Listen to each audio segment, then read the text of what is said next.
With the exception, perhaps, of John Newton's hymn Amazing Grace, it is doubtful that any hymn is more widely known and loved than Martin Luther's Ein feste Burg ist unser Gott, A Mighty Fortress is Our God, in its most common English translation. The text and tune were written by Martin Luther sometime between 1527 and 1529. Heinrich Heine, the famous German Romantic poet of the early 19th century, made the following comments regarding the hymn in a periodical of the time. Not less remarkable, not less significant than his prose works are Luther's poems, those stirring songs which, as it were, escaped from him in the very midst of his combats and his necessities, like a flower making its way from between rough stones, or a moonbeam gleaming amid dark clouds. Luther loved music. Indeed, he wrote treatises on the art.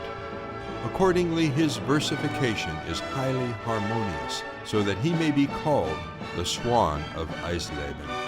Not that he is by any means gentle or swan-like in the songs which he composed for the purpose of exciting the courage of the people. In these he is fervent, fierce. The hymn which he composed on his way to Worms, and which he and his companions chanted as they entered that city, is a regular war song. The old cathedral trembled when it heard these novel sounds. The very rooks flew from their nests in the towers. That hymn, the Marseillaise of the Reformation, has preserved to this day its potent spell over German hearts.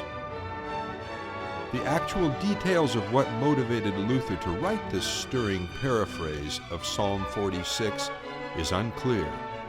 There are several other theories besides Heine's explanation. Some feel it was written by Luther in honor of a friend who was executed by authorities in 1527.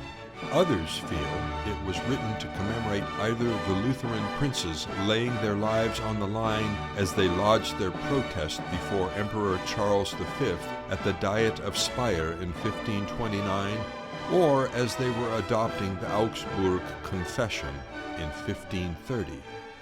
One theory even suggests that it was written to inspire the forces currently battling against the Ottoman Turks invading Eastern Europe.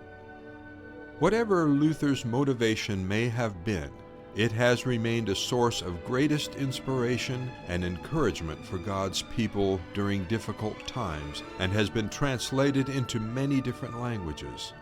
Starting with the English reformer and scholar Miles Coverdale in 1539, it has been translated into English alone over 70 times, perhaps the most familiar translation being provided by Frederick H. Hedge in 1853.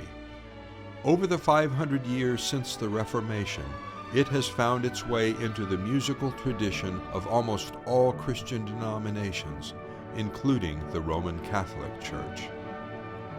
Its theme has been integrally used in a large number of musical compositions over the ensuing centuries.